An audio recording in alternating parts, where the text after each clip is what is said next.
Welcome to Baseball and Coffee, episode 15, I believe, with Tino and Aaron. We are getting hard to count. I know, right? I can't count that high.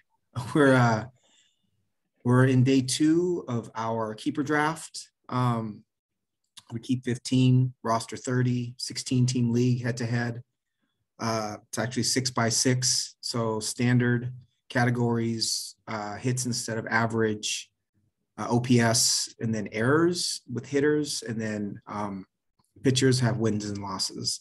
So if you see us glancing to the side, we're looking at offers and what's going on in the draft right now. Actually, breaking news, Bubba Gumps drafted Lou Trevino with his last pick. So the draft should move pretty quickly since Bubba's the one who takes the most time. What's going on, Aaron? Not much. If it moves towards me, can we take a break? I don't want to hold the draft up. No, I think we should continue. We should continue with the pod and just if you can throw a dart at your computer. Yeah. Of course, we could take a break. Absolutely. out of respect to everyone and respect to you. So right. Of course, that happens just as we get on air. It's kind of how it's gone so far for me, exactly. Timing wise. Last night I went to bed and I was 8 picks out, and I was like looking to set up an auto pick, and I was like, well, what happens if it times out and the guys in my queue are gone? Mm-hmm. Am I going to just get like a rando player? And it was like after midnight and I had worked all night, and I was like, I'm 8 picks out. It's going to be fine, you know? And then of course I wake up and look at my phone. You're up. I'm like, oh shit. Yep. So I asked Matt this morning, I was just to try to clarify in the future when I go to bed, if I set auto, I was like, hey, if I set like 3 picks in my auto and those guys get emptied out while I'm asleep, am I going to get a random player or will it stop? He said it'll stop. So now I can know in the future, I can like set players and set auto to try to keep it going. Mm-hmm. and not worrying about getting a random select, because that was my first pick. You know what I mean? So right. You can also put it for more than 3 players, right? Right, for sure. I'm just talking smack. You're good. Coffee story. You got any coffee stories for the week before we dig into this draft? Real quick, yeah. I had a friend at work brought in his. It's called a clever brewer. Mm-hmm. It's basically a clever. That's what you were dealing with. Yeah, it's a pour over stand, and it has a couple intricacies in it. One is it has a valve in the middle between the brewing vessel on top that holds the metal filter, and then the decanter in the bottom. There's a valve, so you can actually shut off the flow and manipulate how fast or slow it draws down. And then it also has a ceramic stone in the middle. It kind of mimics kind of a paper filter. It's kind of has an abrasive quality, and some of the fines stick to it. So it was fun to tinker around with. It's not for your everyday cup. It's something a little bit more manual, kind of like a siphon or something like that.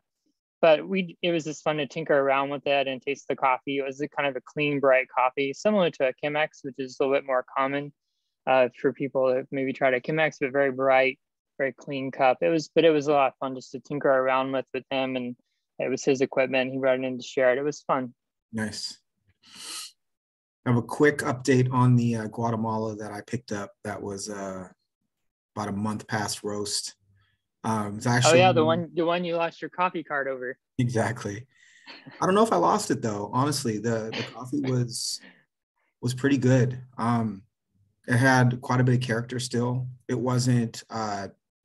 It was muted in the way that we would expect a coffee that has been roasted a month prior would be. There's certainly the brightness was gone. But I think the fact that it was Guatemala and not, say, an Ethiopia or a Kenya or something like that probably helped it a little bit in terms of its aging. So it wasn't, you wouldn't have expected a ton of brightness from it. And I didn't brew it in any sort of special way. I did, what I typically do in an 8-cup brewer, but I enjoyed it. And it was different than what I had been consuming previously. I am considering moving back towards a Chemex or a pour over or something like that. I miss the elegance of a different type of brew method, and so I'll keep you updated on what I'm looking at. But I have a ceramic B60 that I just don't use because it's easier to make larger quantities of coffee, especially if it's not just me consuming. But, yeah, for sure. I mean, my daughter is home for spring break, and I brewed 2 cups of coffee this morning. Exactly. Exactly. And I appreciate your Guatemala shout out. I think I'm going to get Guatemala this week for my markout. I haven't had Guatemala after you mentioned it last week. I saw it on the shelf. I almost picked it up. I definitely think I'm going to get it this week and get back in and get some Guatemala. It's been a while since I've had it. Nice. So, initial thoughts on this crazy draft. We are currently in round 3. It's a slow draft. It's 4 hours per pick. All but one manager uses about 10 to 15 minutes for each pick. One manager likes to take the full 4 hours. Don't know if it's intentional or not. Slightly annoying, but it is what it is. What are your thoughts in terms of the players that have been selected thus far, and have there been any big surprises for you? I was surprised to see so many outfielders outside of Suzuki taken in round 1. Mm-hmm. Typically, our league leans a little bit more catcher and starting pitcher heavy in the early rounds, nabbing up those players of value. But we had a lot of outfielders taken early on. We had 2 Cubs outfielders taken. And that was a little surprising, again, outside of Suzuki. We all expected in him, and that was one of the big discussion points going in, is how would he be valued? I thought it was really interesting that Brandon grabbed Grisham at 4th overall. I foolishly thought Grisham would stay on the board. Some of the shine is off of his 2020, where he looked like a 2020 type player with a 360 OBP. So I was kind of eyeing him potentially as like a 3rd outfielder, needing a little bit of speed, valuing the on base, but don't think he's going to hit for a great average. But anyway, he went very quickly, and that dream died very quickly. I don't know why I called it Ashtray Dream. It's probably overstating it. I was just interested in him. Yeah, but then Renfroe went. And so, yeah, just a lot of outfielders up top early on. I didn't expect that, just based on the depth of the outfield pool and the history of this group. That was my first round takeaway. So the first round went Seiya Suzuki, Lance Lynn, Justin Verlander. Suzuki, Lynn, Verlander were pretty predictable. I was surprised Lynn wasn't kept. Expected him to go, top couple picks. Verlander, obviously. And then Grisham, Renfroe, Happ. So we had 3 outfielders go in a row, 3, 4, or 4, 5, 6. I don't know that any of those 3 couldn't be picked a couple rounds later, or a player of that caliber. For me, at least, you have to really believe in the talent of one of those 3, or that they are going to take another step up from where they've performed historically to pick them that high. Not to knock their picks, but for me, there were other players to take. Bubba took Donaldson at 7, which I think is a really good upside play. I think he's going to play well in New York. He's one of those players whose StatCast page is all dark red. There's also rumor of him hitting leadoff because of his ability to draw walks. That would hurt your RBIs, obviously, but given the type of offense they have there, I could see him scoring a ton of runs. 8, 9, 10 were CJ Cron, Stroman, and Mitch Garver. Cron, again, is predictable, especially if you have a need at first or utility. Stroman I think is one of the first players that was picked that has more upside, right? I think he's going to get – I can see the Cubs tinkering with his pitch mix a little bit and seeing if he can't throw a few more 4-seamers and he can't strike out a few more batters. I like the Stroman pick a lot. I would have considered him even over Lynn and Verlander. I don't know that I would have taken him over them, but I would have considered. The first real surprise for me outside of the outfielders was Billy Beane taking Mitch Garver at 10. Why does that surprise you? I like Garver as a catcher. He certainly has power. He's shown that. But he's going to a park. I haven't looked at the park factors, but I'm going to guess that the right-handed power park factor in Texas is even more difficult than in Minnesota. You're right, yes. and I like Jonah Heim as his platoon partner. I think Jonah Heim has some talent and he's going to get some at bats. I also think you can get Mitch Garver 4 rounds from now in Mike Zunino. Zunino is going to hurt your hits or your average category a little more, but the sense of urgency in taking Mitch Garver there for me just didn't make any sense at all. I would have. Do you think if he hadn't been traded, that because there's that recency bias when someone's in the news and they're in a new situation, do you think that added to his appeal a little bit? Sure, absolutely. And it might just be a player that he really loves. I had Mitch Garver before I traded for Wilson Contreras, Mitch Garver was a target for me, but he was a target in our 5th round, right? Which is round 20, not in the first. And so there's either something about his profile that Billy Beane saw, or he just is one of those that needs to fill every starting position before he can look elsewhere. But that pick was, I didn't agree with. The next pick broke my heart. Balls took Devin Williams, pick 15 or 111. And Devin Williams has the potential to be the number 1 reliever in the game, especially if you believe that Milwaukee is trading Josh Hader. And so he happened. I don't know why. What's that? I don't know why they would, though. It's such a strength of their team and their payroll as well under wraps. I know that's a rumor that they're bantered about every year. Mm-hmm. But I just have a hard time believing they're going to do that. The interesting part is he also owns Hader. So he now has the saves and the holds in Milwaukee for the most part. I think it was a smart pick by him. He has, by ADP, based on ADP, he has the best offense already. And so in terms of who he's kept. And so this is a little bit of a luxury pick, but I think a smart one on his part. And then the last 5 in the first round were Scott Barlow, Zach Gallen, Jordan Montgomery. I picked Luis Urias and Corey Knebel at the end of the first round.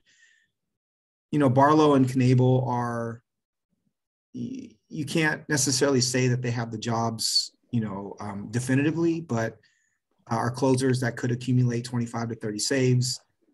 Derp taking both Gallen and Montgomery, that looked like just a pure ADP play. I don't like either of those 2 pitchers on my staff, and certainly not that high, but they were the next pitchers, I think, in the ADP, in Fantrax ADP, and that's why I picked them. Do you have any perspective on those last 5 picks or so? Yeah, the second half of the first round looked more like what I expected it to from a positional spread, and Devin Williams was the best pick in the first round, in my opinion. No, it's has nothing to do with the team context of who picked him, just in terms of the quality of the player. Holds is the category for us. And so you basically, he was probably the number 1 player at his position, given that position, by that position is, a premiumly skilled reliever who has a defined role and who will probably, if not lead the league in holds, will be in the top 10 definitively. So because of his skill and because of the way he's used, like, you can count on him being used in the 8th inning whenever they have a lead. So can I ask you a counter question about Williams, or I guess selecting? You can, as long as I don't have to answer it. Now go ahead. So we're looking at a reliever who's probably going to throw 60 to 65 innings and strike out probably close to 100 batters, right? That's pretty predictable with him, and probably getting maybe 25 holds, somewhere between 22 and 30 holds, right? Barring injury. And then also is the heir apparent to Josh Hader if Josh Hader gets traded. An obviously great reliever. Like you said, probably the number 1 holds reliever in our draft. However, my question for you is, what's the difference between Devin Williams in the first round and Luke Jackson in the 5th round? It's probably what? It's 15 strikeouts and a couple of holds, and not having the possibility of him becoming the closer in Atlanta, right? Yeah. Is that worth 4 rounds to you in this draft? If I had a roster where I didn't have a need at another position, yes, I think it would be, because again, it would give me a pillar at a category and security that I have that locked up with some ceiling. And again, if I didn't have needs elsewhere, securing that would have a lot of appeal to me. And yeah, that it would be. So he currently has a starting offense and a starting rotation of Garrett Cole, Aaron Nola, Jose Barrios, and then Hader and Edwin Diaz as his closers. Yeah, I think that in that position, it's best available, and I think that makes a good amount of sense. I might have considered a closer in that position, just because saves are so valuable in this league, and you can trade if you're an active trader. A Camilo Doval might have more value, a month from now if Doval ends up being the primary closer in San Francisco. But it's hard to knock that. It's hard to knock that pick for sure. No, I loved it. And he was my I had 115 and I traded it during the week. But when the draft pool was announced, Devin Williams was my target. And so seeing him go 111, it just for me that was like, okay, the player I wanted wouldn't have been there anyway. So but that was who I was targeting. So I would have targeted. Marcelo Zuna was just selected by Beer, FYI. Good. Do you have any thoughts on? I know we've kind of beat Luis Urias profile to death. Do you have any comments on me picking him at 115? I don't. I thought it was. I think highly of Luis Urias, and I think he's an interesting and reliable player to add, and I love his flexibility. And I'm a little worried that he's banged up again. He's 100% health has been elusive for him. He's even played through some minor things. So I really want to see him be successful, and I hope that he can get back on the field. And I think he should really help you up the middle if he's able to play. It's a good pick. Right. The process for me was, for one, he allows me to pick the best second baseman or shortstop in the next couple of rounds. And so I wasn't hamstrung to picking one position because he has multiple position eligibility. Yeah. I like that, right? So I can pick from the pool of second or shortstop. He also allows me, because of his versatility, allows me to use him in different places once Tatis comes back. And then he, as we spoke of before, he increased his launch angle last year, which was why he was able to hit as many home runs as he did. And he gave up a little bit of his hit tool to do that. But I figure even if he reverts back to the type of hitter that he was previously, or he's somewhere in the middle, he still has debatably like a 65 hit tool, as a prospect. And so yes, he might give me more average and less power, but he's going to give me something, whether no matter what his swing looks like. And then 5 steals, or projected 5 steals, is also better than 0. So it wasn't the kind of pick that I would have taken historically, because it's boring. To me, picking Luis Urias in the first round is boring, but it was the right pick for where my team is currently, and that's why I took him. If Tatis wasn't injured, would you have taken Doval there? That's a good question. Probably, yes. I'm not super confident in Mark Melancon. I am super confident in David Bednar. But yeah, I probably would have taken Doval there. I would have considered Knebel. If I'm just looking at the second round picks, I would have considered Paul Sewald in the same way that Balls took Devin Williams. I would have thought about Andrew Kittredge. But if I'm being honest, I probably would have tried to take a 5th starter. And in that case, it would have been probably Wainwright. I would consider DeSclafani. Let's see here. I would have thought about Hunter Green. I really wanted him back. But yeah, to answer your question, probably Doval. I think that would have been the pick there. Cool. Uh, Anything interesting to you in the second round? Let's see here. Yeah, a couple things. Chico or Ken did select Duvall fourth pick. Just for team, I think team context helps with these two picks. Ken had kept one pitcher, and so I knew that he anticipated he would, go heavy pitching, and he took Duvall as his first pitcher, which is interesting. And then Seawald went as the highest leverage reliever for Seattle. That was interesting. And then Kittredge, it was a big bullpen round. Kittredge and Loaiziga went as well this round. So a lot of those guys who don't have clear roles but are innings eaters and can get you saves, holds, and wins went. I think there's a lot of value in those, and those were astute picks. The other one that stuck out to me was seeing Doug, our defending champ, pick Suarez. Couple reasons why. There were a couple other third basemen I think you could look at there. As you mentioned, Donaldson was gone.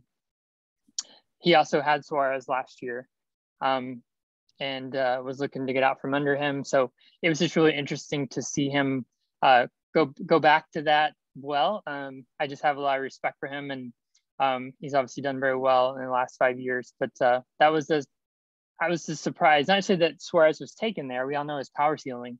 I was surprised that Doug took him back. It's interesting. I not had a chance to talk to him, but I'm interested to hear from him like what his thought process was. That was really interesting to me, just for that player and that team, to see Suarez go there. So it was interesting. Yeah, fun round. A lot of great players, and then amidst all the pitching, Jesus Sanchez went near the end of the second round. Which was interesting because I think his power ceiling is intriguing, but he has a lot of questions as well. So to see him valued that highly was interesting. Mm-hmm. He's a player that I had on my roster for a brief time this spring because I wanted to hold him and think about possibly keeping him. And because I'm interested in, he has this mix of high contact, high average rates in the minors, and then also spiking swinging strike rates. So trying to figure out, are those higher averages, lower swinging strike rates more representative of his talent once he adjusts to major league pitching? Or is that swing and miss that we've seen so far in the upper minors when he's advanced in last year, as well as 2020, is that really what he's going to be? Or is he going to normalize? Because the raw power that he possesses, as well as his athleticism, they're playing him at center in the spring, and he's also in the 80 percentile on his sprint speed. I'm not proposing he's going to be a base stealer. I say that only to speak to his athleticism. So for someone to play center, to have that kind of speed, have that kind of power ceiling, if he can, rang in the swing and miss and kind of get closer to where he was in some of his minor league stops, I think there's a lot of ceiling there, but Mm-hmm. also just a lot of questions, bad ballpark and all those kinds of things, bad team. Yeah, he's kind of a mystery box player, but one that I'm very interested in. It's Jesus Sanchez is a fascinating player. I tend to dismiss low walk rate hitters kind of immediately, and I probably miss out on a lot of really good fantasy players because of that. But he's a pretty free swinger, has proven to be a pretty free swinger up to this point. I also ask the question, why did Tampa Bay trade him? If he's controllable and he's this good, right? And they're looking for controllable young talent, why was he traded in the first place by an organization that has proven to be really smart? I just pulled up his Savant page, and it's interesting because his homers, in at least to right and right center, aren't even close to the fence. They're like way. Oh yeah. So he has some bombs. He definitely has light tower power. Yeah. So he'll be an interesting one to follow. Second round for me so there were only 2 hitters taken in the second round. It was Suarez, Sanchez. So we had 14 pitchers selected. A lot of them were kind of your standard ADP plays. Ryu, Tristan McKenzie, is an interesting debate. I like the way that we've talked at length about the way that Cleveland teaches pitching, and McKenzie has a great changeup, great curveball, decent fastball. It gets a lot more better results than you would think. I think it's about 93 miles an hour is what he averages. But there's so many questions about McKenzie. I don't know that I would have taken him quite this high. Soul, obviously, there are things about McKenzie that he likes. Sewald, Doval, even Gregory Soto at 10. I get those picks. They're your typical, relievers without defined closer role, but put up good numbers. Soto is a little bit of a crapshoot because he walks too many guys. Wainwright, DeSclafani went back to back. Pretty oatmeal, but they play a role. And then the other interesting part for me was Brandon taking both Sandoval and Loizaga. I think that it's pretty predictable that he would take two of the stats darlings. Sandoval has a really great, I think he's changeup slider, if I'm not mistaken. And both pitches have been pretty good. And he's a pitcher that people have talked about a lot leading up to the season. And Loizaga is one of those relievers that just puts up great ratios and great strikeout numbers. And if something were to happen to Chapman, I think Loizaga would be in line for an even better role in our league. And then third round, we're through 9 picks. Garrett Whitlock, you took Gratterall, which I'm super interested in hearing why. Trevor Bauer went at 3. I also want to talk a little bit about when is it okay to pick Bauer, and if it is. Bailey Ober at 4. Matt traded up into the third round and ended up selecting Hunter Green, much to my heartbreak, but I later learned that he had traded up to pick Bauer instead of Green, and Green was the second pick. Alex Wood went 6, Lou Trevino, Marcelo Zuna, and Steven Matz. So this looks like the criminal round to me. So Gratterall, you obviously had targeted him. My assumption is that because you roster Blake Trinan, you wanted to do your best to protect the Dodgers saves, and you felt like he was probably the next guy in line that was available. Well, besides the 102 mile per hour sinker. Well, I think a couple things. This was my first pick. As I mentioned before, Devin Williams was someone that I was interested in because I had kept 2 relievers, one who I think will be the primary closer, and then Trinan.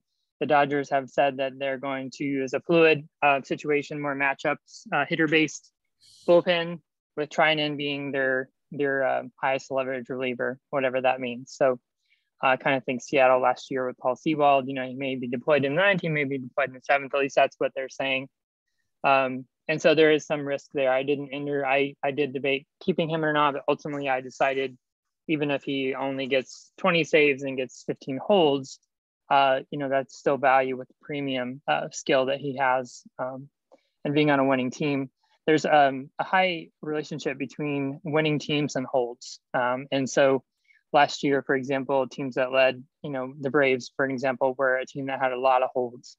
They had a very linear bullpen that has sort of a ladder or hierarchy for how they use their guys. And that led to a lot of holds being secured. Because when one guy hands it to the next and the lead maintains, that allows that sort of chain. So I don't want to, there was a player I was considering, it was a hitter. He's still on the board, so I don't want to speak to that. Sure. I chose, the reason I went with Gratterall was I did not feel with Kittredge being gone. So I would have taken Kittredge just for transparency. I would have taken Loaizaga, but I didn't have that option. So what I was looking for with this pick, I didn't feel there was any value on the hitting side that compelled me to not take a pitcher. The pitchers who were the value were for me with my team. And then with those 2 relievers off, I had to turn the page. And I looked at, the reason I chose Gratterall is his premium stuff. He also had really good command. And then he's also adding a 4th pitch. And then I think his leverage last year was low. He started the year, he had a forearm issue, started the year late, started slow. He got progressively better as the year went on. But if you look at his leverage index, it was low. However, with Kinley gone, everyone's moving up a notch. And when I look at that bullpen, I have all the respect in the world for Dave Roberts, but I just don't see anyone else being a threat to Trinan for the best reliever in that bullpen besides Gratterall. Hudson has closed games. He's closed a World Series. He has some talent. I cannot see Daniel Hudson usurping and being the Dodgers closer. I mean, can you? I don't see that. He's a viable right-handed power arm. He'll get some big outs, but he doesn't have the pitch mix or the talent to be the Dodgers closer. And Vesia and there's another lefty who's done well for them in recent years, Victor Gonzalez. I mean, they're lefties. I don't see the Dodgers, an analytically driven ball club, using a left-handed closer. So, and then the last element is this is a keeper dynasty league, and I don't think it's out of the range of possibility. I'm not predicting this, but if you look at his skill, it's not impossible that this time next year we're talking Gratterall the way we're talking about Class A today. Mm-hmm. That's not out of their own possibility. So I had to take that into account as well. So I gave up a little bit of the established role, which again, with Kittredge and Loaiziga gone, guys who had demonstrated like they have these skills and they're going to be these premium relievers, those options were gone. So it was either betting on, I didn't want to bet on saves at this point. I wanted something that I could more build around. This was my first pick. And I just see Gratterall as either being a really reliable source of holds or potentially getting some closing opportunities as the second most talented reliever after Trinan. And so if Trinan doesn't get those saves, I think they will go to Gratterall more times than not 100% of the time, but more times than not, just based on his talent. And I just see him ascending. And then the last element was his potential ascension and dynasty and what he might be worth in the future. So, and to circle back before I finally stop talking, is I definitely think, that if I didn't have Trinan, I probably wouldn't have made the pick. But mm-hmm. to me, team construction and or team that team dynamic does matter. So the fact that I had chosen to keep Trinan, the appeal of taking a very talented reliever who also kind of buffers me against the risk of losing saves to another competitor was a factor for me as well. It wasn't the factor, but it definitely contributed. And I don't know that I would have chosen Gratterall amongst the other talented relievers who are on the board had I not been a Trinan owner. So the only other question I have is you have two offensive positions that haven't been filled. And what was your process, in picking a reliever over filling those two offensive positions that are still need to be rostered? It's pretty clear. I mean, the player I was considering doesn't play one of those positions. Mm-hmm. I don't think the talent or value on the board warrants taking those positions right now. Mm-hmm. There is enough quality depth still at those two spots, and that I can get those picks much later. Mm-hmm. And as we just outlined in round 2, there was a lot of pitchers taken in that round. And so I was really looking for another just pillar in the bullpen. And I felt that's where the value was on the board. The hitter pool, there was only one player that I felt warranted that pick, and he plays a position that I don't need. So that was my thought there. Second base and outfield are positions that I have a lot of ideas about how I'm going to fill that. And I think of those players will be available to me in the next 3 to 4 rounds. Got it. I get it. Luzardo just went, by the way, to Smurf. Interesting. Smurf took him? Mm-hmm. Okay. I watched that first start when he was throwing 99 and kind of sitting 97, 98. He had no command of his off-speed pitches. I like Luzardo. I want to see Luzardo succeed. The context is great in a big park, but this is to me, it's too high to pick someone who's not a known commodity yet. Of course, I would have taken Hunter Green higher, but I think that's just emotional. I applaud you for taking Gratterall there. I would not have, only because I think counter to the way that we typically present, I do like to fill my starting positions quickly if I can. I get a little bit nervous if I hold, even if I see depth at those positions. But I love Gratterall's skill. His sinker, I wonder if they'll tinker with his sinker a little bit because that's the pitch that gets hit. He's sinker slider, and that's it. And his slider's been great. They both had negative run value last year. His sinker or his slider, they hit 167, the 214 XBA, and 250 slug with the 291 X slug. But his sinker was hit at a 289 and a 447 slug, and he threw that 59% of the time. It's also a 100-mile-per-hour pitch. So it could be something as simple as the Dodgers saying to him, hey, why don't you try gripping the ball this way? But I like him. I think it was a good gamble. I don't know if I would have had the nuts to gamble on him in the third round, but I respect it. And I respect the strategy of waiting on second base and outfield because you see depth there. That's one of the risks that's difficult for me to actually take.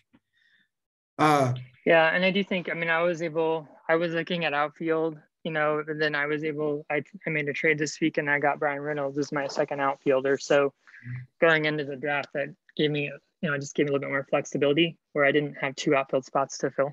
Right. So my last question regarding this pick is,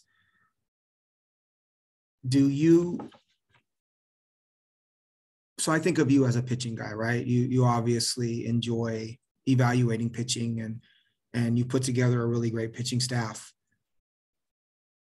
Because you see pitching in a slightly different way than the rest of the league, or I would say most of the rest of the league, wouldn't the value be wrapped up in waiting on pitching until later, where you can find pitchers that are not in the vision of the majority of the other owners? Meaning the value in your skill is in picking those pitchers much later in the draft, where others don't think they're of value, versus picking them earlier in the draft and using picks that others would in a more obvious way.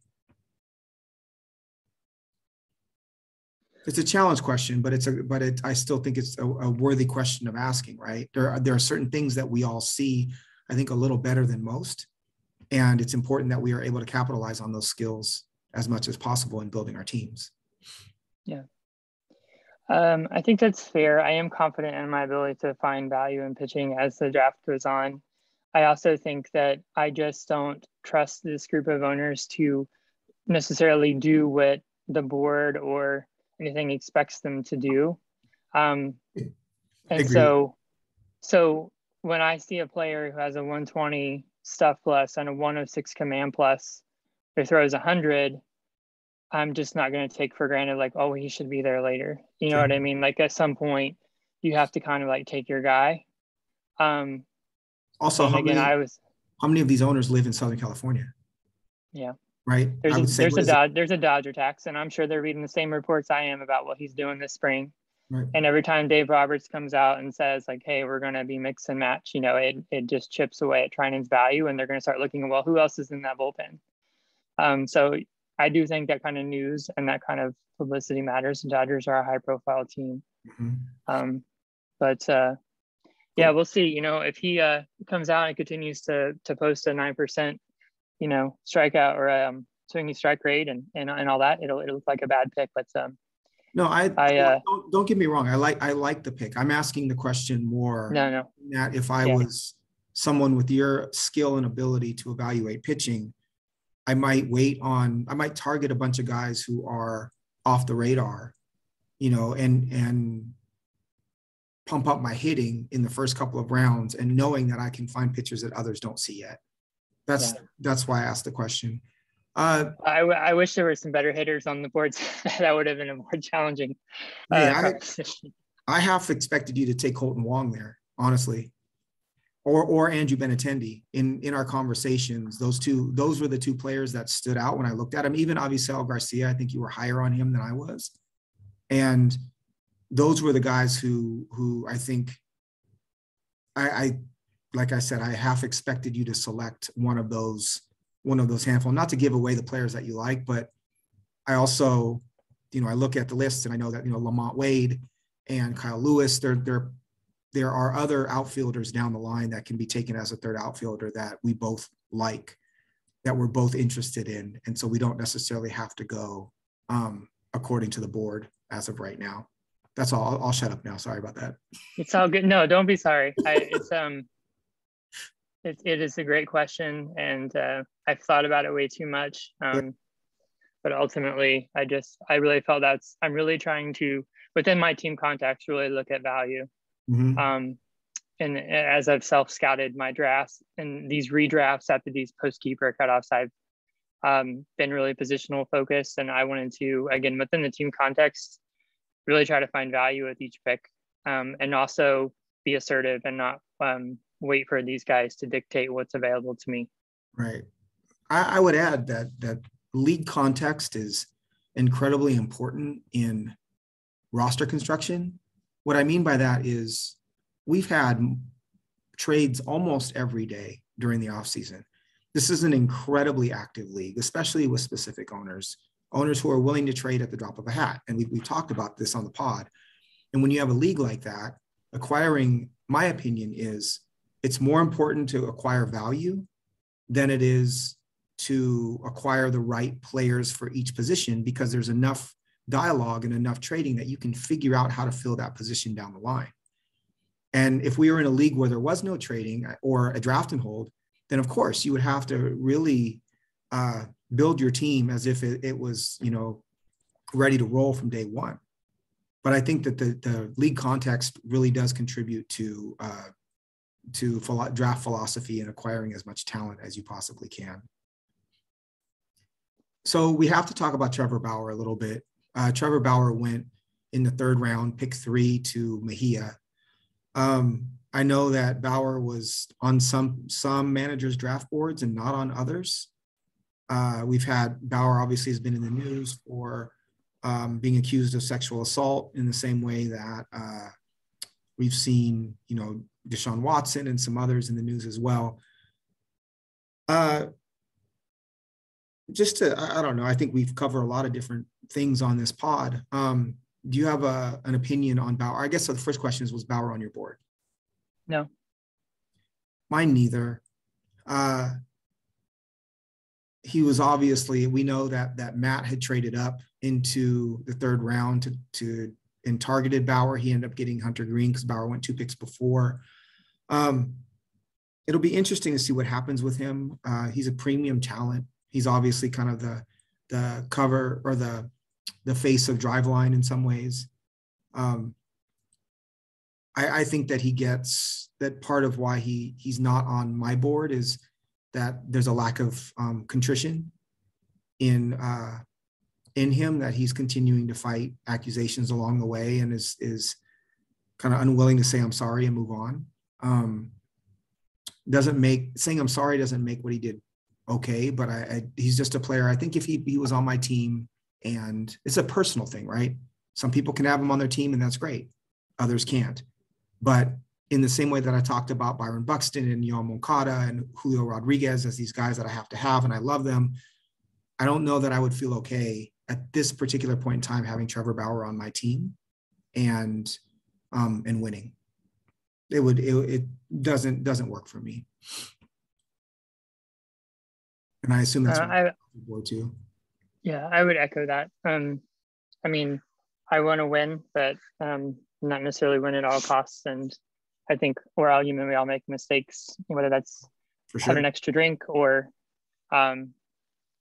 whatever, making the wrong choice. But for me, I don't know, just violence against another person, violence against women, I think is something that's just really troubling to me. Mm-hmm.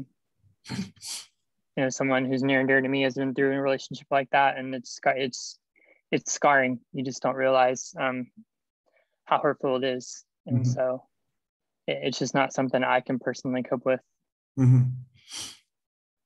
So that obviously Mejia rostered him, and that could be of tremendous value at that particular place because he is such a talented pitcher. He would have gone, in a redraft without that stuff. He's going probably around 2 or 3, I assume, in a 15-team redraft. Again, interesting trend in round 3. We've had 10 picks so far, and we've seen 1 hitter come off the board. So there have been 3 hitters total over the last 26 picks, which I think is a bit of a different trend than what we've seen historically in this league. I think a lot more hitters were kept this year, and which is why people are going after pitching. But third round is Garrett Whitlock, Gratterall, Bauer, Bailey Ober, Hunter Green, Alex Wood, Lou Trevino, Marcelo Zuna, Steven Matz, and Jesus Luzardo. Anybody on that list that you care to discuss? I think Garrett Whitlock is an interesting pick. His role is undefined, but I think his talent is legitimate. Mm-hmm. And so you could get wins, you could get saves, you could get holds. But it's, you're just taking a good pitcher and letting the role stay, so I think it's astute that he didn't fall due to the ambiguity on his role. You just take a talented pitcher on a winning team and hope that, knowing that you're going to get some categorical benefit. I like that Ken selected Ober just because Ken is a sharp player. And I saw a lot of things with Ober that left me encouraged. And so seeing another smart player buy in on someone that you believe in is always a little bit of confirmation bias. So that is encouraging. Same with Lucha. I think not exactly. No, I wouldn't say that. Yeah, there's a couple that stick out to me. So there's. Go ahead. Ready to do questions? Not quite. I've got a couple other thoughts here. No, hold on a minute. So Derp had 6 picks in the first 33. He had pick 1, pick 13, pick 14, pick 17. Looks like pick 31 and then pick 33. And he picked Seiya Suzuki 1-1. And then Zach Gallen, Jordan Montgomery, Hyunjin Ryu, Jose Urquidy, and Garrett Whitlock. And I don't know if he listens to the pod or not. My apologies if you do. I think he came away with more questions than answers, even though he had that many high picks. Even Suzuki is a question mark, right? We think there's potential there, but Gallen is potentially hurt, pitches in a bad pitcher's park in Arizona. Montgomery has been a little, there's some disagreement as to whether Jordan Montgomery is actually a good pitcher and a breakout candidate or not, but he's still pitching in the NL or the AL East in New York.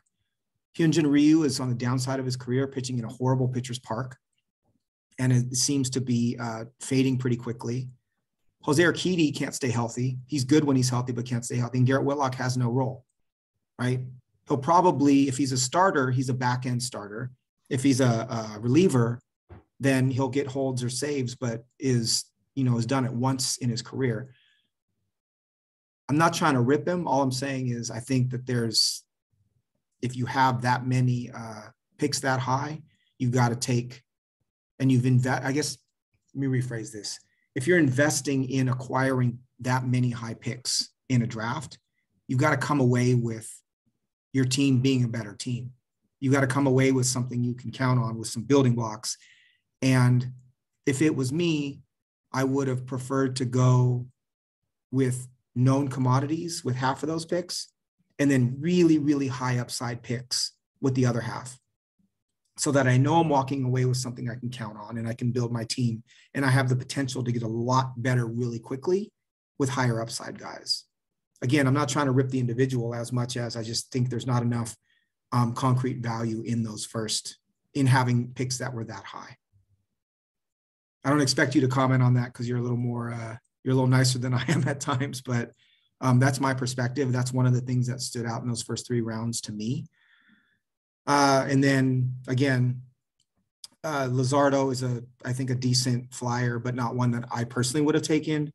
I was pretty heartbroken to see Hunter Green go.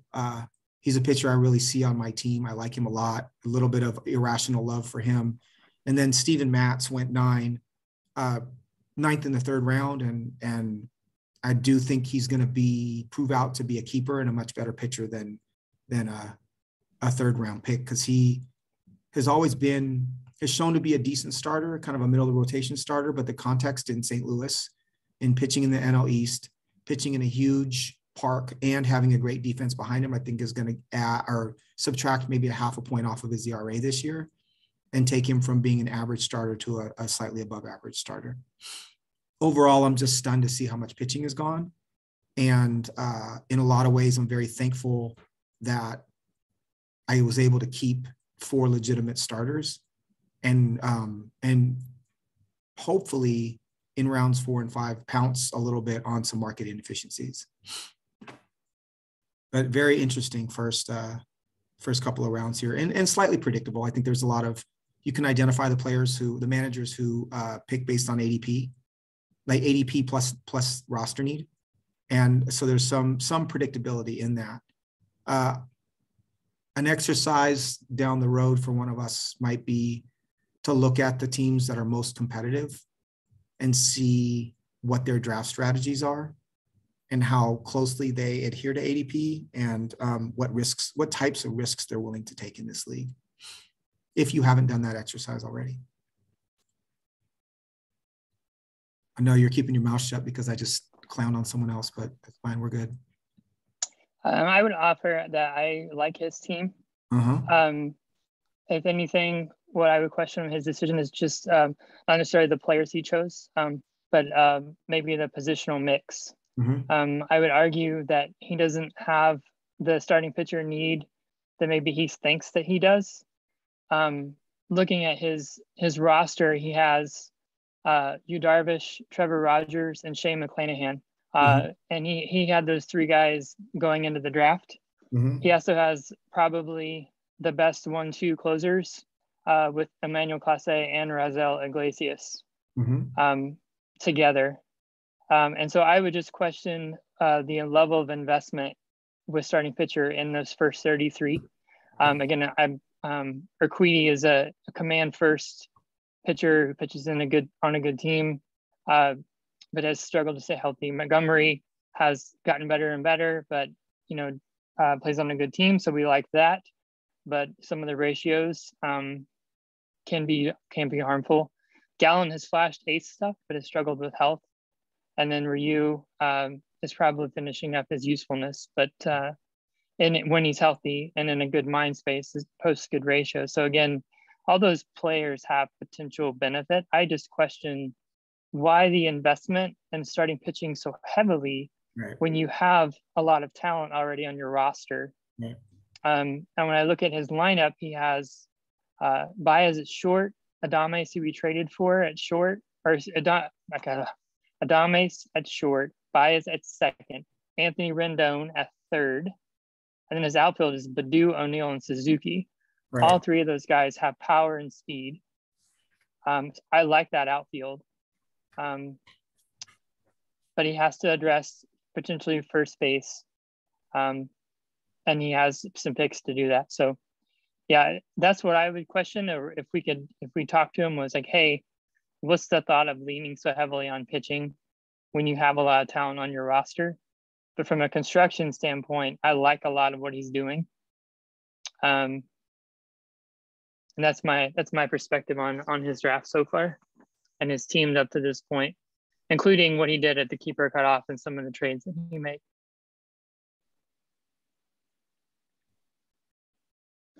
So Tino has stepped away.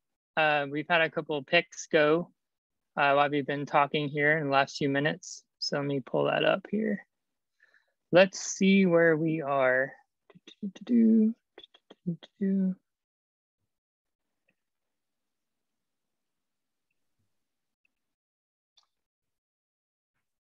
So we had the last 4 picks were Trevino, Ozuna, Matz, and Luzardo. So we're up to, hey, look, he's picking again. We were just talking about his team and he has another pick. Cool. What second-rate pitcher is he taking now? He might take a prospect just to spite you, Tino.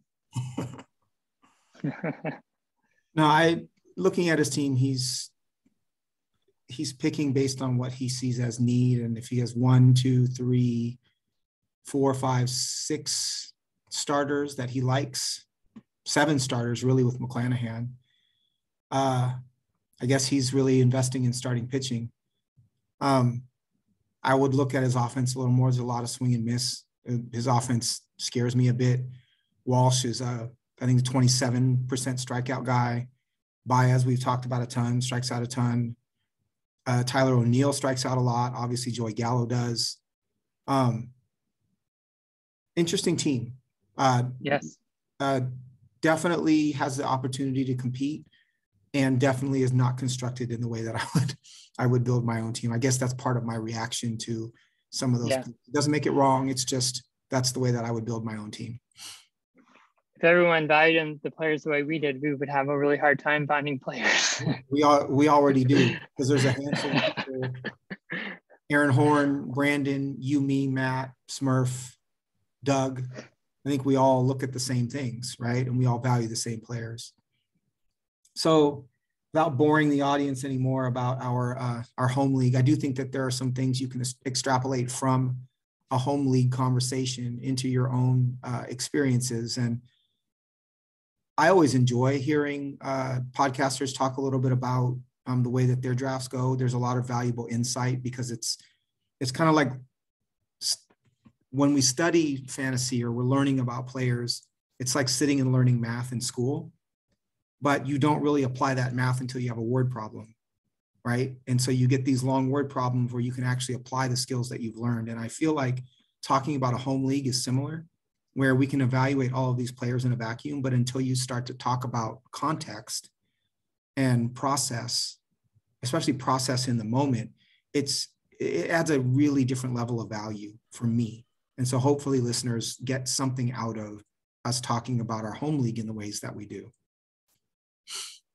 So the rest of this pod is going to be us asking each other questions about baseball. Neither of us have seen the other's questions.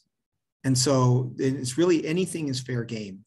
It's like open forum for an hour, essentially, or for however long we go from this point. I've got 4 questions. We'll see how long we go. We'll see when we should be getting back to our other responsibilities here. So what's your first question, Aaron? My first question, again, keeping it all about us. Have you re-listened to any of the early podcasts that we've done recently? Not recently, no. I tend to listen to, once we're done with a pod, I'll listen to it once it's downloaded, take some notes as to what I think I can do better. And then I move on from there. What are your thoughts? And obviously you did, and what did you learn? No, I had a really long car trip yesterday, and I went all the way back and I listened to our first couple. Mm-hmm. And they were just really interesting because just to see, I think, the level of, I don't say maybe growth, but also just adapting our perspective and changing our view on players. And it just impressed upon me, like, this was only a couple months ago. And looking at you specifically, because I do this podcast with you, and you and I collaborated on 2 drafts together. So I have a fair amount of insight into like your thought process and how we value players and some of the conversations we've had. And so to listen to some of those early pods and hear like your perspective then, and then knowing how it's adapted or how you've changed, it was just compelling. I'm always proud of the content that we put out. So it's not necessarily about the quality of the show or the pod. It's more just, wow, Tino's perspective has changed a lot, or he changed his mind on this, or he thought he was leaning this way and it went that way. Well, what led to that? So it was just really interesting. It's not what I expected to have in terms of the experience, because it wasn't that long ago. So I just thought it was interesting. Well, I have 2 comments regarding that. One is that, and this has always been the case for me, is I argue things very definitively, and probably should have been an attorney, because I enjoy making an argument, supporting the argument, being passionate about the argument. But it's still just an argument, right? So I think about ranking Marcus Semien second for second baseman above Albies and everybody else, Story. And, part context is something that has become more important to me as I've learned more and looked at numbers more. And also the offense around him. has become more, is offense around the player has become more important to me as well. And so as I've learned in our conversations and my research, yeah, absolutely, I've shifted perspective, and Simeon would not be number 2 anymore on my list. I would also say that, not to get too deep into it, but I appreciate the ability of an adult to learn and shift perspective based on what they learn, and not be so adamant about an opinion or perspective that they have to hold on to it for pride's sake, right? Yeah, for sure. Yeah. And that's a skill, especially for men. It's a skill that I think is an admirable one, and one that I try to incorporate. And the reality is I've never invested this much time and energy in fantasy baseball. Mm. And so our biweekly or our twice a week conversations and our text conversations, including the others in our league, and all the time that I've invested in learning about baseball I've learned a ton, and it's going to make me a better player. But I also think when you have the ability to shift your opinion based on what you've learned, that's a skill, right? And so it's not that what was said in the first podcast that I don't believe. Catcher position, especially, I believe in what we talked about at catcher. I look at it position by position. I really believe in my perspective on catcher. I really believe in my perspective on first base, although Freddie Freeman, I think in more research, I'd lower a little bit. Second base, I screwed up, for sure. Second base was like probably the worst one for me. I'm not judging your rankings, man. That was not what I was saying. But I'm judging my own rankings. What my point is that there has been shift and change. And yeah. It's actually something, like I said, that I'm proud of. And I think it's really interesting. I will go back and do that exercise. I will go back and listen to some of the old podcasts, as embarrassing as some of them might be. So my first question for you is, do you have a favorite set of baseball cards of all time? I don't. I'm going to fall flat on this one. Probably go to your next question. I really don't. I collected cards very casually. I have memories of opening them, and certain players of having them. When our conversations will come up, I'll like have a memory of like having that card. But I don't have a great like photographic memory. I can't like remember what the card looked like, or nor do I have any cards that have made it with me through my life to this point. So I also remember going to the card shop and like seeing them in the plastic cases and underneath the glass, and like looking at all of them. But again, I don't have any specific like brand or line or anything that I recall. I just kind of remember the general experience of being into that format, at that time in my life. When did you start opening, like really kind of opening packs of cards?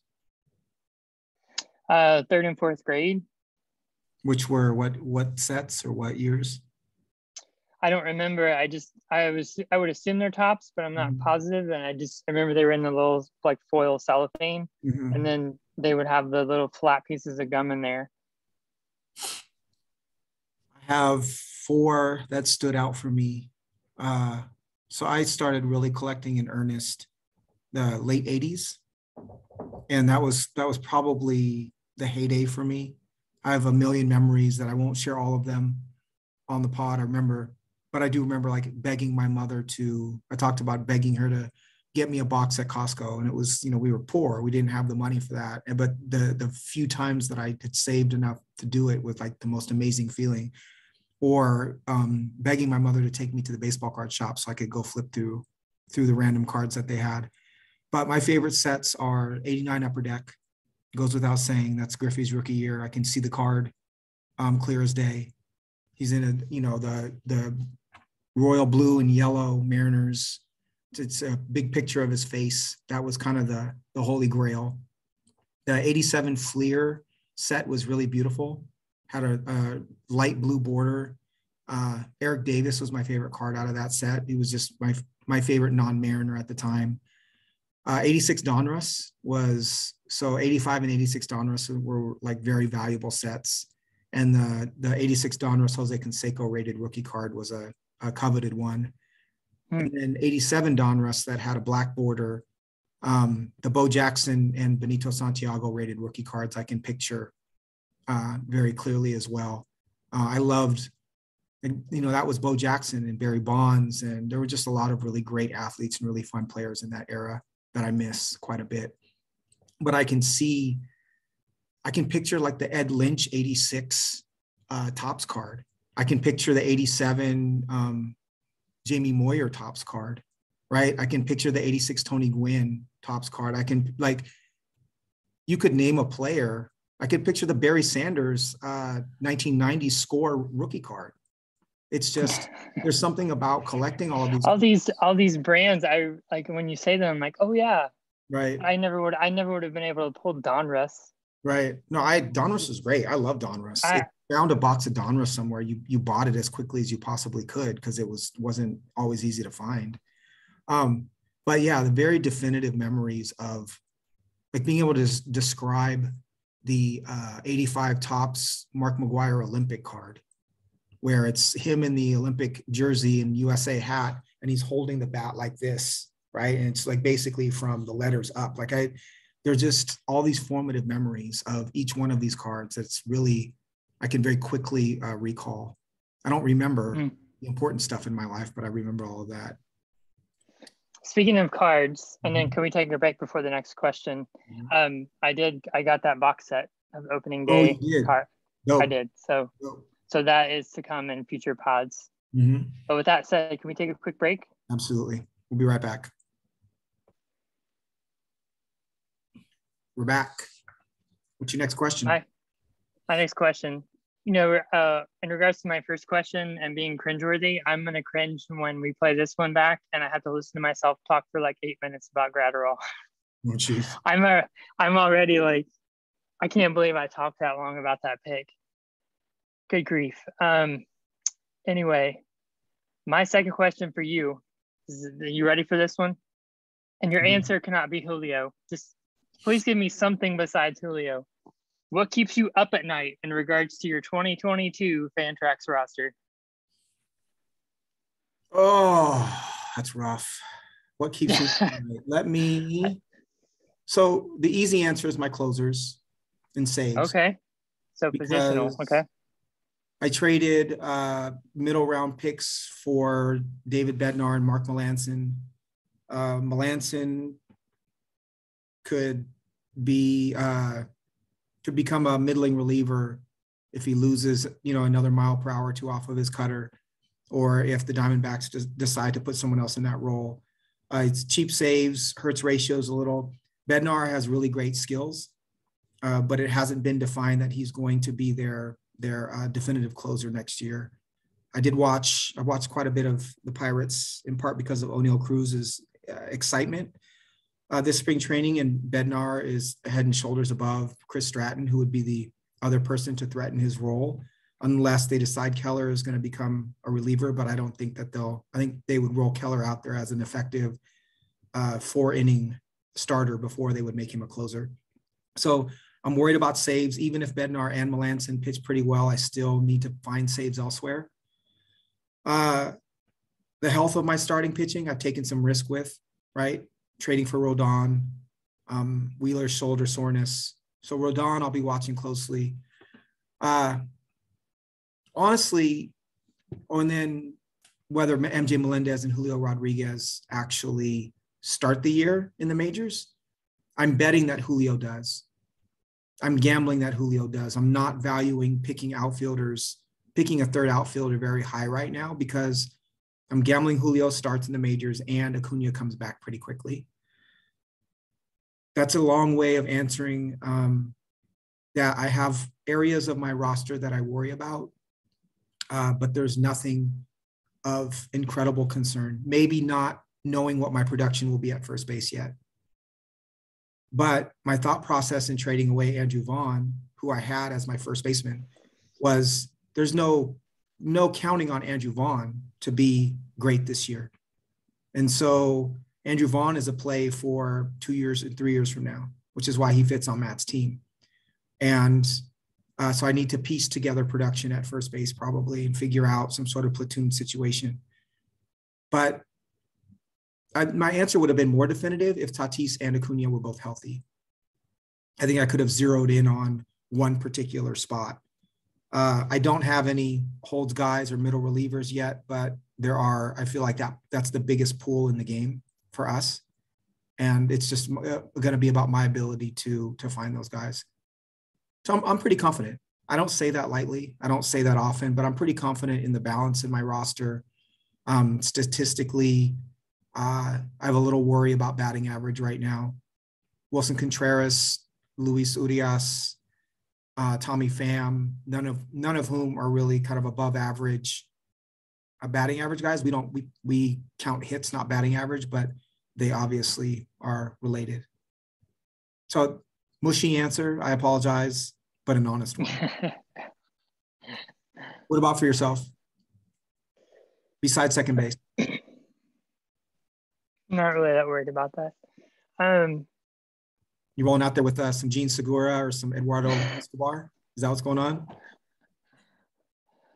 That's why you asked me about Abraham Toro, isn't it? Over text. Full disclosure for the pod, I get a text message from Aaron Alvis last night asking randomly, how many at-bats do you think Abraham Toro is going to have? So Toro's got to be a part of that, part of this equation. It's going to be Toro and Ha-Sung Kim. That's what it's going to be. Platoon.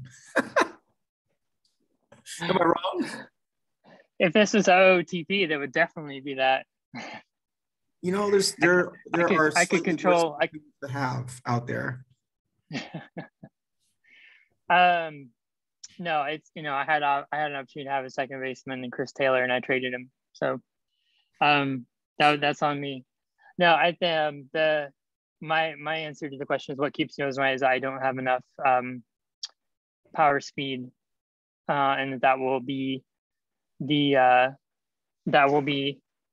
what. Okay, my watch is going crazy. Okay, it's a winter snow warning. I was like, wow, something is wrong. Winter storm warning. No, but that I don't have enough power and speed stealing, and that's going to be my downfall. That's what worries me. I'm really, I think I have a really great group of hitters, but I think that's what worries me. I won't have enough categorical juice. I'll get in the playoffs, and I'll lose home runs and steals, and I'll lose by half point. That's what keeps me up at night.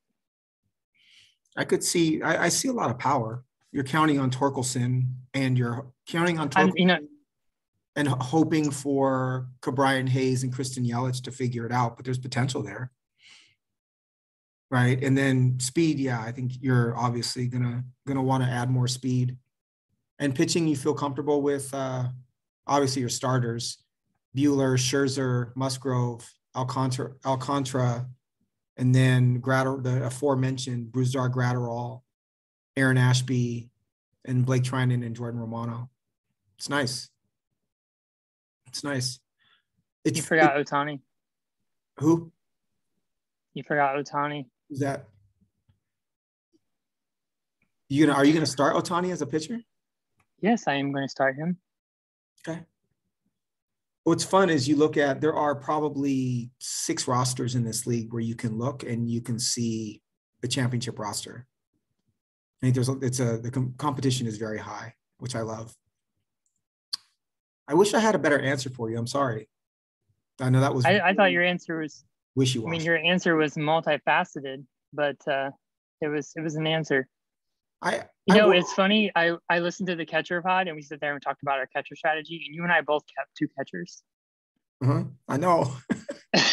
Well, I don't. Okay, hold on a minute though. I don't see Melendez as catcher only. I think Melendez is going to play third, and his bat is going to play all over the place. I could see him playing some outfield, and I think his bat is good enough. He's a good enough pure hitter that they're gonna want to play him.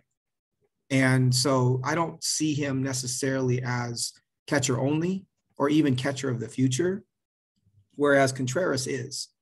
I didn't trade for Contreras just to have him for 1 year. I think his skill set, his underlying skills, as I talked about in the first pod, his underlying skills are much better than what his results have been up to this point. Sure. But yeah, injuries. We'll see what happens. Tatis coming back, and wrist injuries are really, really bad for power hitters. That's scary to me. That's probably what keeps me up at night the most is Tatis had a broken wrist, and I'm counting on him coming back for the second half of the season. That and he and Acuna not running as much as they typically have. Speaking of Ronald Acuna, my next question for you is, who's your number one player this time next year in fantasy? And who's your number one prospect this time next year in fantasy? And then if you like, who's your number one pitcher? Because I assume player and pitcher are going to be different.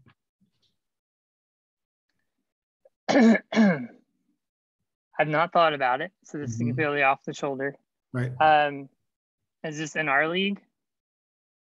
Yeah, we can rate it for our league, but I think a number one player in our league is going to be the same, should be and theoretically be the same for roto and head-to-head. Okay. Well, I mean, just because we're in a daily league, so Right. and this and you of all people can't give me shit about this because you lovingly, and I love you for it, trumpet your players like no one else. But my answer would be Shohei Ohtani in a daily league. To me, is the number one player because he's a top 20 starting pitcher, and he's a potential 40-20 bat and the same player. So it's like an extra half roster spot, and he has value in both places. So in a daily league, I think he's the most valuable player this time next year. I think he's the most valuable player today. I never said that on this pod. I don't like to try to toot my own horn because I roster him. It's him, not me. It's a representative of his talent, not mine. So that would be my answer. I think the number one prospect is going to be CJ Abrams. Based on the way he's looked this spring, if Preller doesn't fear for his job and bring him up this summer, I don't think there's any way if he has a healthy year that he's not the number one prospect coming into next year, beating down the door for the majors. Number one fantasy prospect. Yes, correct. So what about non-Shohei category? Because I think he's such an anomaly, right? I agree. Who is my number one player who's not Shohei Ohtani? My number one hitter overall for fantasy. I mean, I think it has to be Acuna. Okay. So that was mine. I think you're right with Shohei. I didn't even think about that, but you're right. I think Shohei is the number one player in a daily league for sure. I think it's debatable in a weekly league, obviously. Yeah, in a weekly league, completely different paradigm for sure. But Acuna is, I just think Acuna is head and shoulders above the rest. He's got more power than Soto. He's got the same speed as Turner. I do think that Atlanta is going to protect him a bit more. The DH is going to help him tremendously. I don't see them running him out there 155 games in center field. I think they're going to want his bat in the lineup all the time and try to rest him. But he's got the most potential to be, say 50-30. And to me, he's the number one player. He may not be the number one player this year because of injury, but if he's going in healthy to 2023, he's my number one. My number one prospect heading in this time next year, I think Abrams is actually going to play in San Diego this year. I think they're going to push him. They've got a need in center and they've got a need at short right now. And he's too good not to have up. But my number one prospect this time next year is Noelvi Marte. And it's not because I'm a Mariners fan. He's now 6'3", 215. He's probably going to play third base. I don't see him coming off a premium defensive position, as in playing first base or outfield. I think he'll stay at short or at third. He had, in 21, he had 24 steals, and in 19, he had 17 steals. To me, if he stays the same size, that translates probably somewhere between 8 and 12. But not physically, but as a player, he looks a lot like Manny Machado to me. He looks like a 290 to 310 hitter, like a plus hit tool with tremendous power and the ability to steal 10 bags. And if you think about the way that we value Jose Ramirez or Manny Machado, you're talking about a top 20 player. And he's shown every sign that that's who he is. I also think the Suarez trade was in large part to find a placeholder for 1 year before Noelvi Marte is ready. He hasn't been above high A yet, but he looks like, so I got in a bit of a disagreement with Jason Churchill on Twitter. Churchill's a big Mariners writer, because the comp that he said a scout gave him for Noelvi Marte was Pedro Guerrero. And I said Marte is much more explosive than Guerrero was and has more speed. And he proved me wrong in that Guerrero had a couple of 30-20 seasons. But that's what I still think Marte is a more explosive athlete. And that's what Marte looks like to me. So he's my number one prospect coming into next year. I would probably consider him my number one fantasy prospect, even if Abrams was healthy, or I mean, Abrams was not a prospect, in part because I think he gives you enough steals to not be a zero, and is much more powerful player with a better hit tool. But I love Marte. I really hope that they don't trade him. I would consider the Mariners trading him for Brian Reynolds, but that's about it when it comes to rumored trades.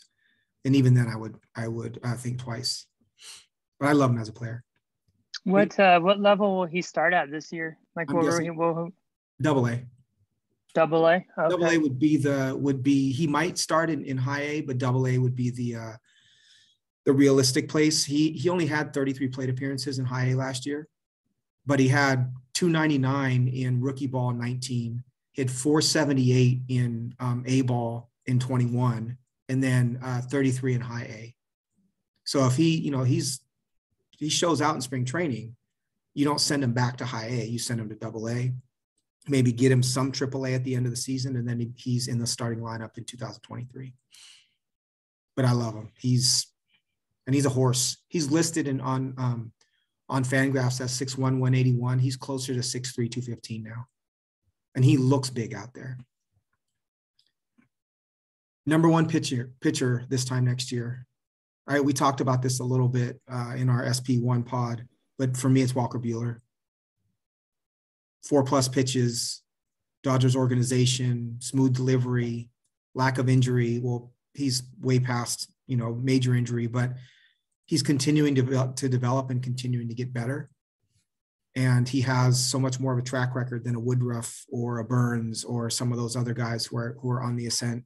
I think we'll see a slight dip from Garrett Cole moving forward. I don't think he'll ever have a season like he did a couple years ago.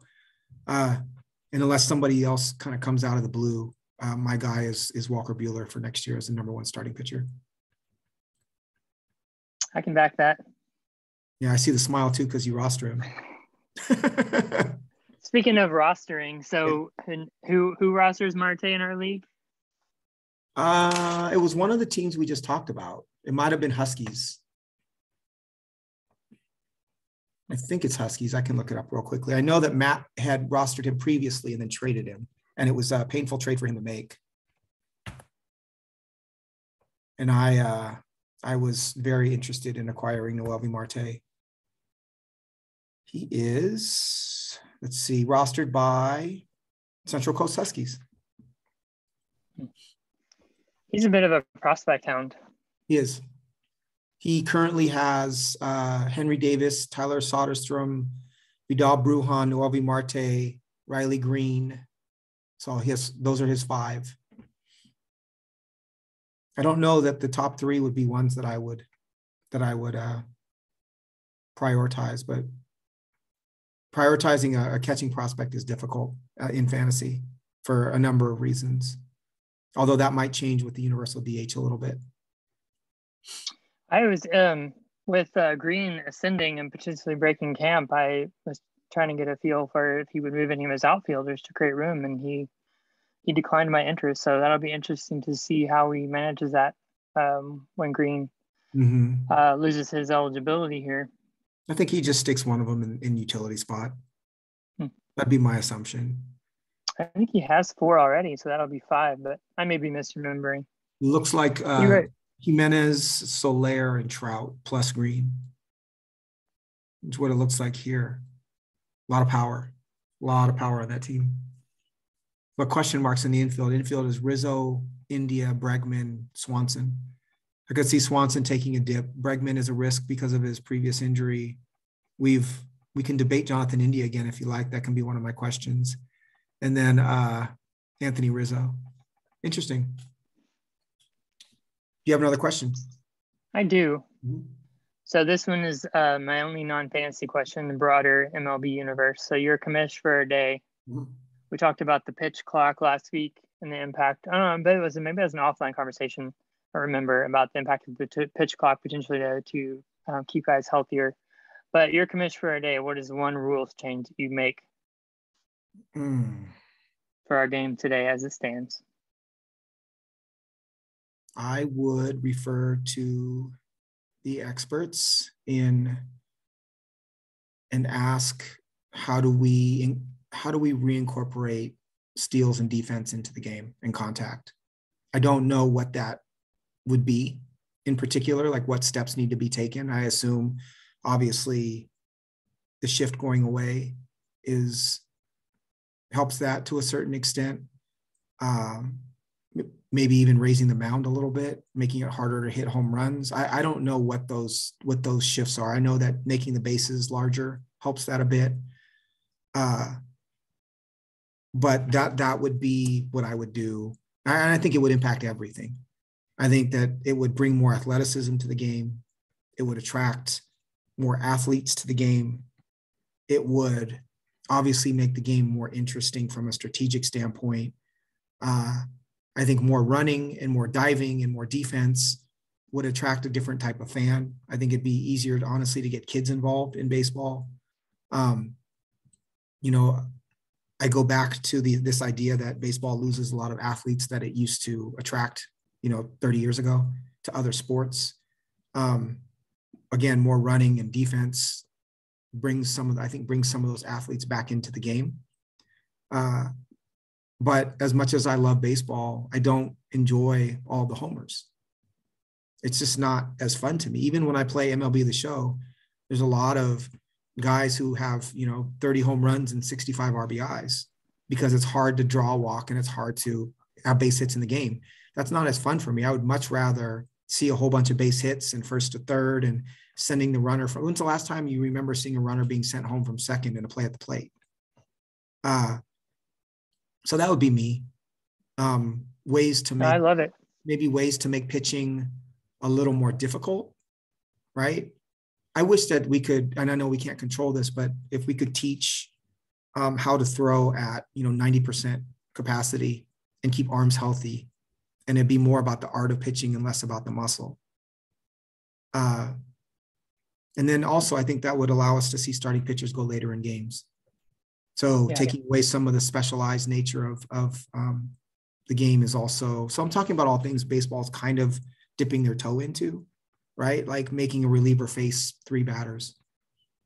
What I don't agree with is I don't think that we need to make the game shorter from time-wise. I don't care if the game's 2.5 hours or 4 hours. I'm watching baseball. At this point in time, if you're watching baseball because you love the game. Right? That's who watches the game now. And those people don't care if it's 2.5 or 4 hours. Yeah, to your point about action and base defense and running and steals and first to third, and like it's about action. It's like what's happening in that space. And it's about like shortening the game or whatever. It's about what is the action, what is the level of action plays within that time frame. Here's one for you. And this may be completely wild. What happens if you took every stadium and you just backed up every fence 25 feet, right? It's now 425 to center in most places. It's now, 355, 360 down the lines. It's now 400 to the alleys, or even 410 to the alleys. What happens if you just make the game or make the fences further because pitchers are throwing harder and batters are better at hitting home runs and stronger, right? The stadiums have to adjust you have to account for the change in like the human body. Yeah. I think you would see a lot more hitters. So basically every park would be like Coors, right? Coors is not a home run park. Coors is a park where you see action. Yeah. I think that would be super interesting. It would impact statistics, and that makes me squirm a little bit. Speaking of keeping me up at night, but I think that would be an interesting change. But yeah, I think to your point, something has to be done. I love the game, but I do think that there are tweaks that need to happen, and sometimes major ones. What would you change? Last point on your answer, and about the dimensions of the ballpark. And so I know that you sent this about they're going to have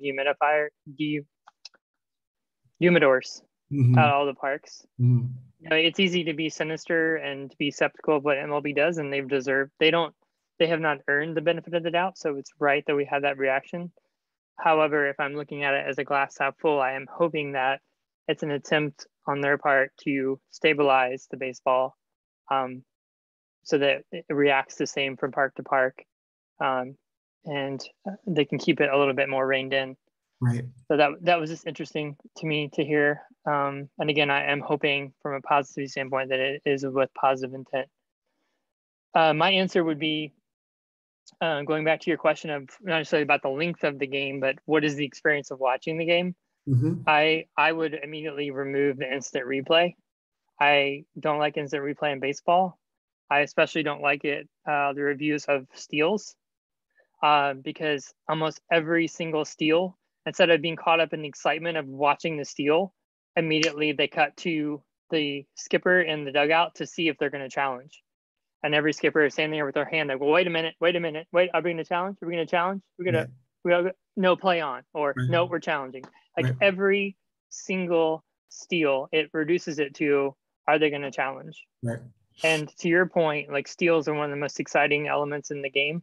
And irregardless of the dynamics of the game and the analytics of how often they run, when guys do run, the last thing I want to watch as a viewer, or if I'm at the stadium, is to wait 5 minutes for them to go to the headset and zoom in and see, okay, did his hand come off the steal, off the bag for 2 seconds? Oh, he's out. And to me, it ruins the spontaneity and excitement of that play. It also pushes, it basically takes it away the advantage of trying to steal, because not only do you have to beat the throw, you have to worry about staying on the bag, because most of them are overturned, not because they didn't beat the throw, but because some element of their body left the bag for a microsecond, and the camera found it. Right. And to me, it shouldn't be about that. They either beat the throw or they don't. The catcher makes a great throw or they don't. Like that level, like when you see that catcher pop up and he's trying to, like, that's such a great play. I just want to let it happen. I hate the replay on that. I just hate it. Take it out. I agree with you, but I would go one step further and say that baseball should either make the decision to go all the way technical, like technology based, meaning replay, automated umps, like we're going to just be exact about everything and let that take its course. Or we're going to say, you know what, no more specter of an automated ump and no more replay. We're going to just, the human element is a part of the game. We're going to roll with it. We'll invest even more resources in training the umpires to do a great job. But we believe that this is a human game with emotions and feel and color and sounds, and let's just make it what it is, right? I think they'd be smart to do that. Like soccer has VAR, which is technology that's used to see if players are offsides, and they've got all these like crazy rules to let play go on and then review. And I get how important it is, especially from the amount of money that's gambled on soccer worldwide. It's important to get the call right. And so I respect the fact that they're trying to do the best they can and they're really advanced with it. Football obviously has been on the forefront of instant replay forever and ever. It is what it is. Basketball is a little clunky in the way baseball is, but to me, you have like this, you could even market baseball in that way. You can say it is America's pastime. It is about barbecue. It is about getting together and having the game on in the background and the sounds and the umpire. And there's going to be some subjectivity to this game. It is what it is, right? And that would, in my opinion, invite some people back to the game who have not participated in a long time, because there's beauty in that. Yep. Beauty and imperfection. I really, the more we talk about it, I love that idea. I miss stealing bags. I miss having players having a real two-strike approach where your left-handed power bat slaps the ball into left field with 2 strikes just to get on base, right? Fewer strikeouts, valuing defense more. It's just, I like all that stuff a lot. I have 2 more questions. We probably only have time for one. Yes, please. So I'll give you your choice of thoughts on players that have caught your eye thus far in spring training, or what is your plan for the first weekend of baseball as far as viewing, meaning food, where are you going to watch, how many games per day are you going to watch? Or you can answer both quickly. I'll take the first one. My first answer belies one of my previous answers, and it's CJ Abrams. I've not been able to see him swing the bat live. And I've seen a couple of his at-bats and have just been really impressed with his bat speed and his swing.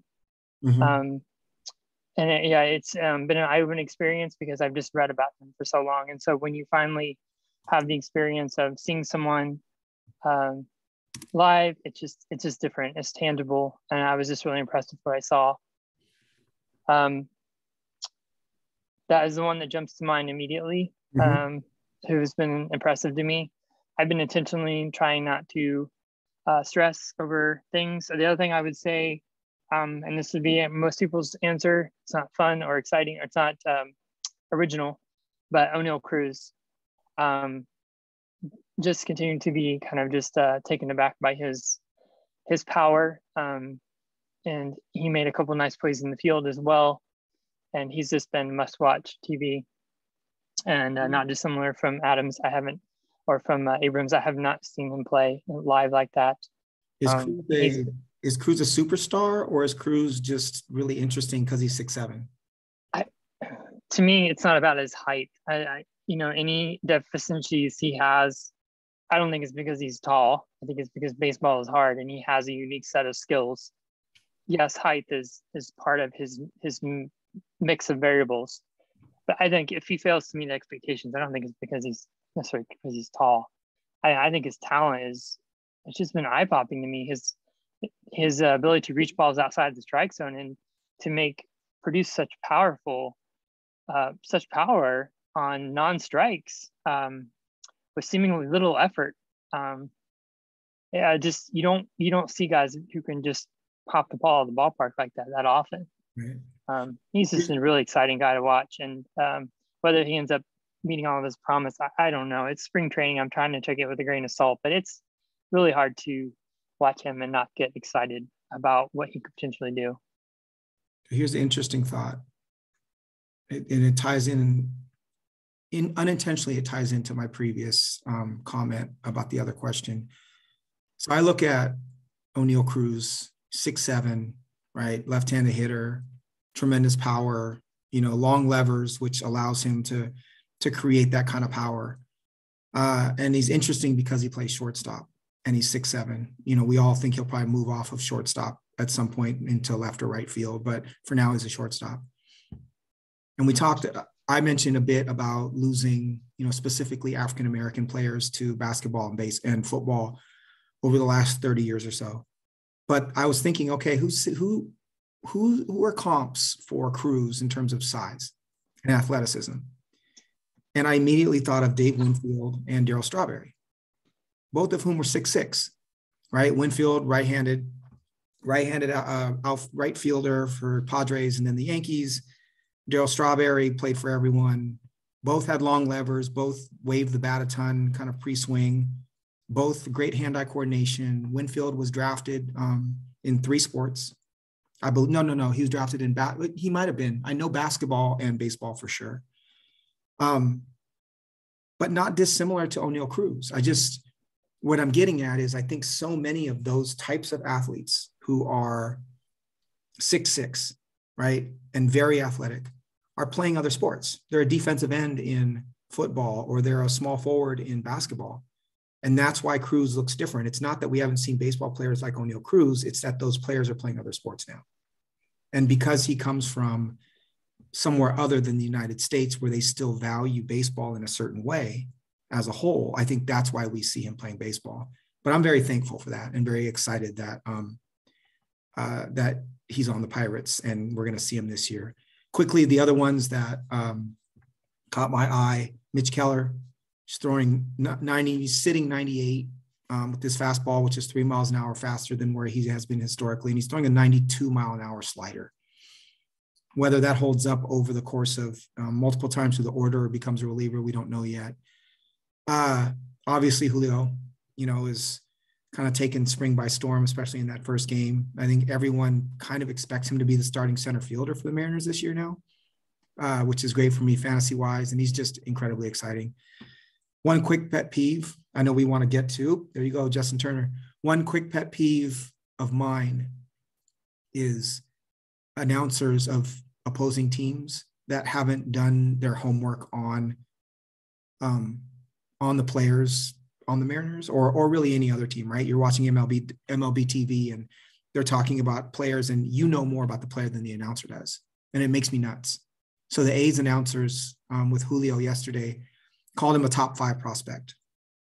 And if you want to be accurate, he's top 3 because the only person who ranked him outside of the top 3 was Keith Law, right? You could say he's a consensus top 3 prospect with the best offensive upside of any prospect in baseball. That's accurate.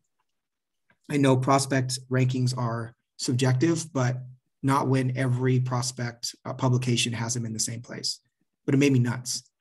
It made me absolutely crazy. And then the other 3 real quickly, George Kirby's outing yesterday was pretty phenomenal. 6 strikeouts in 3 innings. He looked like the George Kirby we think he is. A's hitters looked completely overmatched, which was fascinating to watch. Orelvis Martinez, who's not my favorite prospect in the world, has kind of set the world on fire for the Blue Jays. He might just be a much better hitter than we actually think he is. And then Miguel Vargas, who I am sad to say I traded in this offseason, has looked really great for the Dodgers. He's the Dodgers' next superstar as far as I'm concerned. And then real quick, before we get done, what are your plans for that first weekend of baseball? I haven't eliminated the idea of flying out to hang out with you guys. Curious. That's awesome. I'm curious. That's awesome. I love it. I love it. There's a place for you, for sure. TBD. Awesome. So if you do come out, obviously we'll change some of this up for you, but we're planning on barbecuing. We're planning on doing brunch. There are a couple places we can go out to watch games if we want to, but it sounds like we're going to have a comfortable enough setup at Matt's Airbnb where we can really accommodate as many as we need. So it's just going to be a food fest and baseball on, I think there are probably three games Friday, Saturday, and depending on when you guys leave Sunday that we can watch. But that would be amazing to get the band back together. Yeah. Cool. So I'm not sure what we'll talk about on Sunday. We could certainly go SP3, SP4, or we could take it in a different direction if we want, but I'll send that wireframe out to you today or tomorrow. Cool. Miss you, man. I just made a pick. I saw that, Justin Turner. We had Aaron Savali, Jamison Tyone, and Justin Turner go while we were chatting. So now that's 4 hitters in the last 39? Yep. So which of your 5th round picks are you going to take, Matt Brash? Which one? Which one? The one before you. I purposely did not bring him up on the pod because of that. I just brought him up. I may edit the pod so that we take that part out in case, or I might just drop the pod after my 5th round so that none of this is published publicly.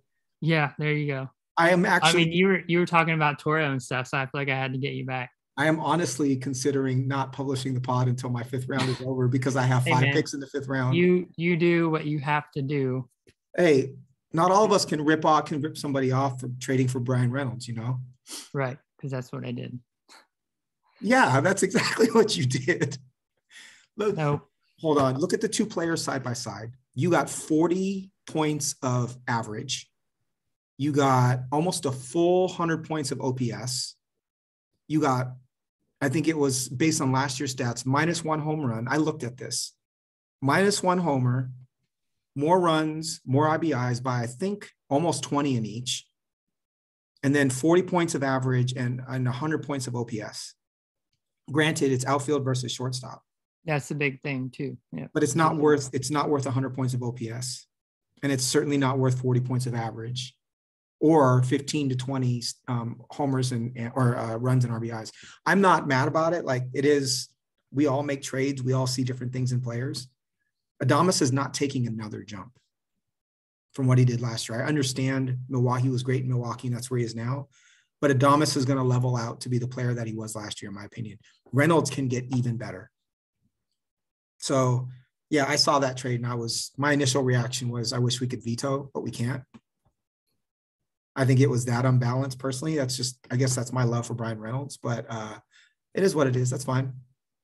I rather you made that trade than somebody else. Let's put it that way. I'll take that. Right?